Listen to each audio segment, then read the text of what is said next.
Hi and welcome to Homo Ludens, the channel on history and board games. Yeah, board games. And we are here in Coventry to debrief this year's edition of PunchCon.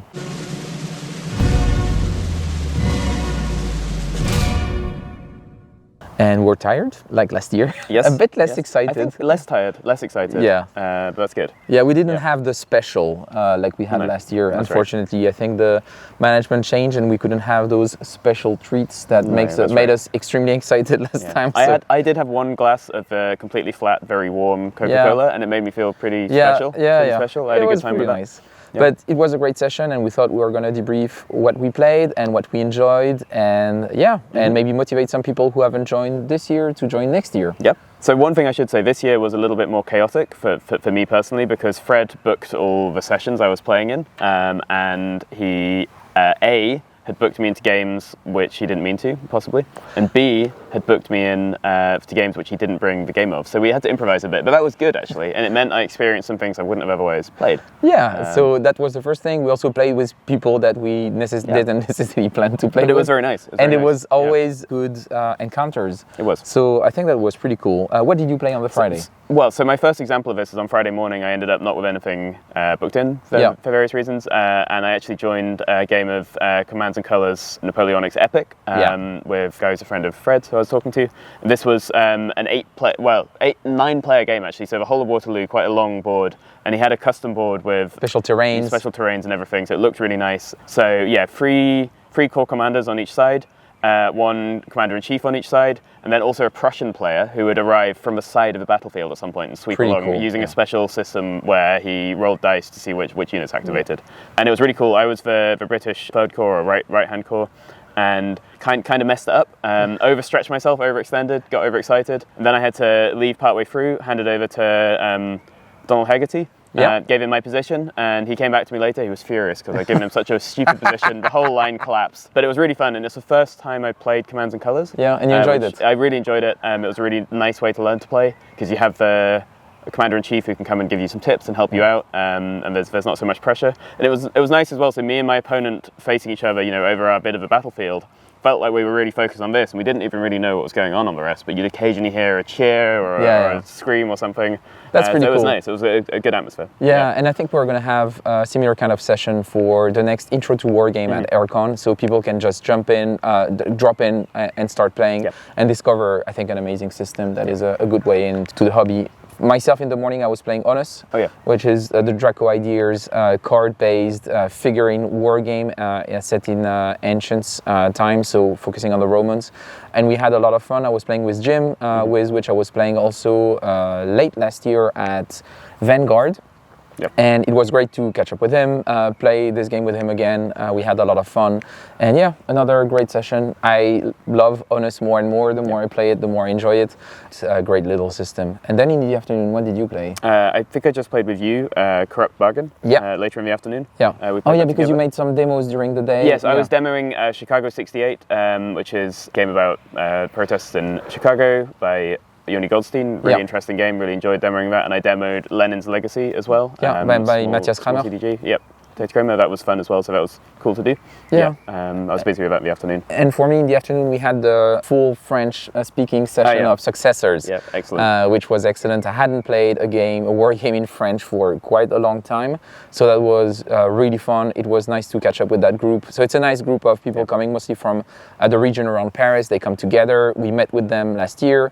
One of them is actually Chris, the developer of the Levian Campaign series. Yeah, really cool guy. So it was really cool. We played all together. Had a great time, and I love this game also. Like for me, each convention I want to play a game of Successors. It's a great convention game, and it's just it was the blast. And in the evening we played Corrupt Bargain. Great game. Great surprise, because first of all, there was a copy for sale. It's really hard to find in the UK and in Europe in general. I tried to have Decision Games send me a review copy. They never replied to any of my emails, so I was really struggling to get access to it. And I had Al Berry on the show, and I loved High Treason, and it was really cool to play this newest game of his. And originally, we looked at it was like, it looks a bit simple, and I wasn't sure what to think about it. And then we started playing. We played it 4 players. And the more we played, the more things started to click. And it's a simple system, but the implications of it and how it actually unfolds was pretty excellent. Very smart game, very fun, and quite exciting right at the end as well. To see his work. The end is like the resolution is just amazing, and for me that was one of the highlights. Also, like a really good discovery of the session. Then Saturday morning, we played Angola. Saturday morning? No, Angola was. Let me check. Was it Saturday afternoon? It's in my diary. Angola was Saturday afternoon. The morning I played another demo, well not a demo, but a prototype game, Foderati, which I'm working on with the designer Jérôme Lafranc. And that was really fun. So I'd never met him before in person. We were able to play the game together with Florent from Nuts as well, and that was a really good time. The game flowed really smoothly, and we enjoyed it. So, and for me, it was demos with publishers that morning. So I spent some time with Andy Bush playing the latest games from Form Square's games. So the Napoleonic campaign system. We played a smaller scenario that is going to come out on Kickstarter later this summer on the battle on the island of Capri. We had a lot of fun and very unique system, and I think on a smaller scale it really shines. We had a great time, and once again Andrew was here also to help us with the rules. Really passionate guy and making really interesting games, so it was really cool and nice to play with Andy Bush. We were supposed to play with Mark Herman, but he wasn't here unfortunately for the session. I think it was still nice. So no game of Churchill, but that will be next time. And in the afternoon, we played Angola, our yearly game of Angola. It's always good, always a good time. Brilliant game. We played with Andy Bush again, actually. He was great. Picked it up very quickly, which is nice. And we had a great time with that. We played fast. I think in 4 hours and a half we were done. We had an early victory on turn 5. I've never seen it go past about turn 5 or 6. It normally goes then. Yeah, it normally goes there. Probably because maybe we're probably not good players. That might be the thing. But it was extremely fun. It was great. Pierre was with us. We had a blast. You and Pierre won. They were cheating. So in Angola, it's all over the table. You need to cooperate with your partner across the table, like in bridge or something. They were talking to each other in French, which I think is cheating because we don't understand French, me and Andy. So that's really on you. Secret line of communication, which I don't think is very realistic. We should have all been speaking in Portuguese, really, or something like exactly. this. But that was great. And then in the evening we played Forbidden Stars.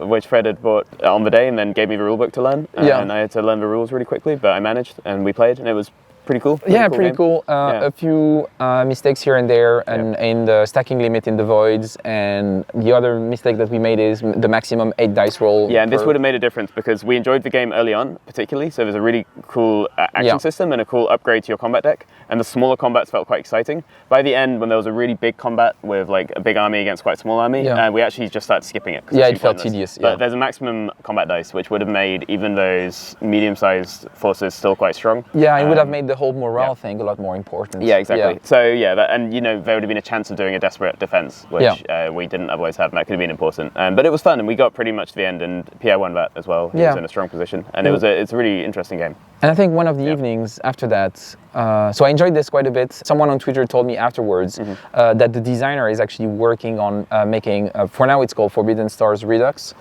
So making a new version of it with a new theme because they don't have the IP anymore. And I joined the Discord server. I'm curious to see the playtest of this because I think it's actually a pretty cool little system. And it was one of that, I found a copy of Card Bargain, I found a copy of Forbidden Stars, and those were 2 games that we played straight away, so that was really cool. And later in the evening, we played, I don't know if it was that day or the day after, but Westward Rails. So you played it on Friday evening. By Travis. Really cool Cube Rail games from Holland Spiel. Graphic design by Donald. So Donald actually signed. Donald signed my copy. He signed the inside of the box as a small Easter egg, and actually a pretty exciting and interesting Cube Rail games that takes a lot of ideas from other games, blend them together in a very interesting way. It was Pierre's first train game after Ticket to Ride, and he actually had a lot of fun. And I think at the end he was really like into it, like understanding the shared incentives, the share system. So a really good intro to the Cube Rail style of game. It was really, really cool. Always fun to play a train game. And then Sunday morning, today we played Dune, 6 players, which was really just a great thing to play at a convention like this. And we were playing with 2 guys who had not played Dune since the 80s or 70s maybe even. And they, I did a quick teach, but they picked it up again really quick. It's actually quite an easy game to play, I think. I think so and they got into it. A lot of fun. Always fun. I always enjoy Dune. A really, really close game, I think. Lots of crazy things happening. I was down to very few forces and then bounced back. Managed to win with a classic Fremen Atreides alliance there. Yeah. Very historical. Yeah, very good. Fred nearly snatched the win with his prediction. Yeah, with the Bene Gesserit. And for me, it was the first time playing the physical game. Yeah, it's nice. So I was really, really happy with that. We played the Gale Force version of it. Classic, no neoprene mat, nor anything. Yeah. That was really cool. Had a lot of fun. And then Sunday afternoon, we played something. I don't remember. Just today, after June. I just played some trick. Oh no, we played Arabian Struggle. Arabian Struggle, that's oh my god, so good. Possibly, so you said Corrupt Bargain as a highlight. I think of like new games for me. So Angola and June I enjoyed a lot, but of new games I played, probably that one I think was just really cool. And with the designers. A real surprise to me. I didn't really know what to expect, but the designers gave a really interesting chat to us about the history of the game first. And then they taught us and we played in probably less than an hour after learning the game. Really quick. Free-player game, but with a lot of depth. I think from Catastrophe Games, I played this and True Command, and those are now two of my most expected games. It's like game. Amazing. It was nice to catch up with the team and have a chat with him. The designers were great. So great highlight. Was really fun. Then some shedding games, trick-taking games, and now we're gonna have lunch and finish our campaign with expansions of the British Way. Yes. So thanks for watching. Expect some other videos of smaller demos and short form interviews that I recorded at the convention. And thanks for watching. Thanks. Bye. And we're just about to have no more batteries. Oh, so perfect. You had to finish, Good.